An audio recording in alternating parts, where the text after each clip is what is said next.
Hi guys. Okay.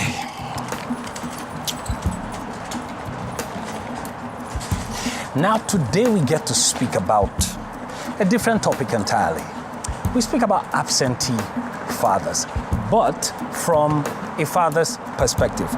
Now, my guest on the show today is a father who speaks about his own experience of having an absentee father in his life. He has about 2 children right now, and he has to relate with his children. And so he gives us an insight into what it was like growing up with his father compared to his own children. This is a must-watch. Welcome to another edition of Flow Speaks. My guest today is a man I have known for about 22 years.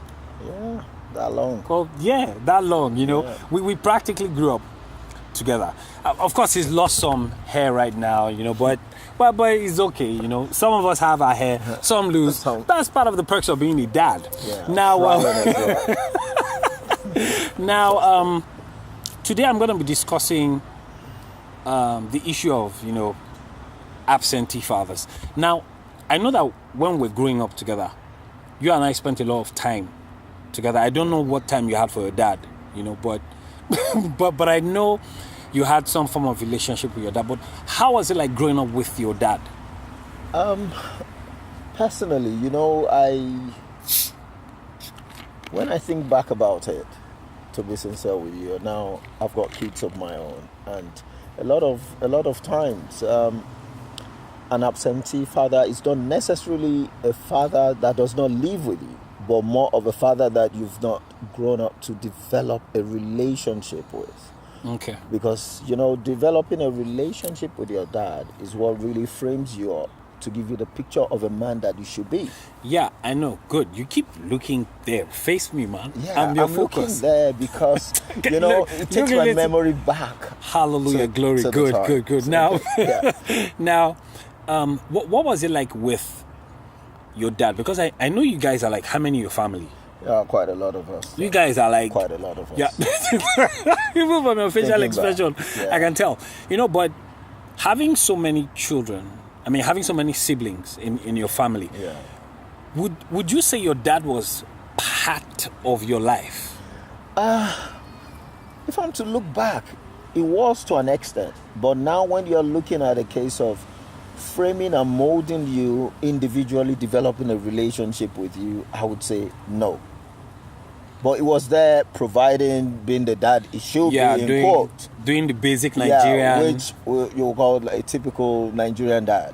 Yeah. But when it comes to actually developing a relationship, I can't say my father can predict what I'm able to do, because I didn't have that kind of relationship with him. So, indirectly, what you're saying is your dad wasn't part of your formative process. He was providing for you. Yeah. But as you being, you know, an individual, did he play any specific roles, like give you advice when it came to girls, when it came to spending money? Was he that involved in your life? No, not at all. I wouldn't say he framed every aspect or any aspect of me that determined who I am today. Why?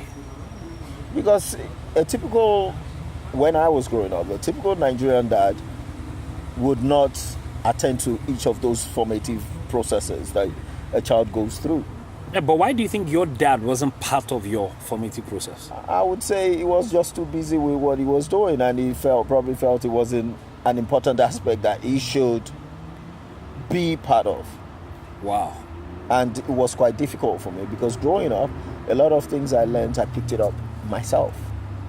Making mistakes, buying ideas from people, and I was lucky not to fall into the wrong crowd. Because, you know, most kids fall into the wrong crowd because they are trying to have that father figure, number one. Yeah. Be able to feel part of a society as a result of being part of a group.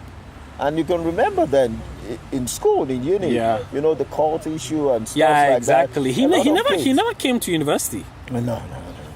No, I would say it came once. That was the only time when I was actually getting admission into university. And after then? No. Wow. Not at any point in time did they come visiting me to find out how am I doing, what's happening, even socially, you know? Wow. Okay, so then would you say if your father had influence in your upbringing, do you think the decisions you made where your life has gotten to today, do you think it would have changed or it would have been the same? A lot of things would have been different from what it was. Foundational things. Foundational things. Especially okay, give me an example. The way I relate with women will be different. The way I deal with money will be different.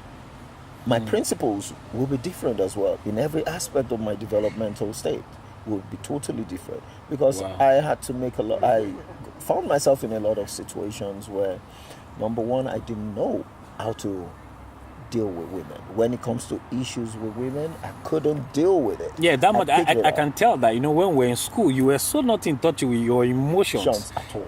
You know, but would you say that your dad was a determining factor in you being able to be responsive with your emotions? I'll give you an example of something that happened yesterday. I went for a funeral, right? And my stepsister was there. And I noticed that everybody was having fun at the reception. And after like 30 minutes, I was bored. I wanted to leave. And I spoke with my sister, and you know what she said to me?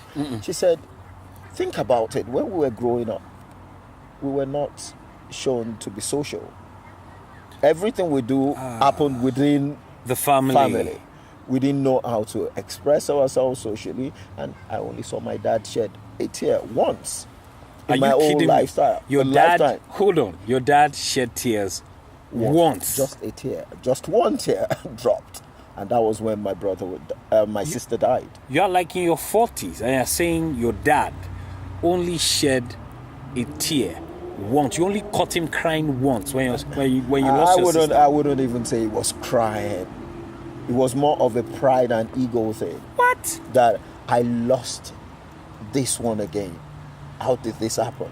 Wow. Okay, now would you say the way your father was, would you say it's a result of how he was groomed? I would have no other choice but to say yes. That's the only reason that it turned out the way it turned out. And you can only give what you have. Do you understand? You cannot give what you don't. And me being a father right now, you will realize that what you have is what you can give your kids. I struggle at this stage right now, trying to develop a relationship with my kids so that I don't do the same thing that my father did to me.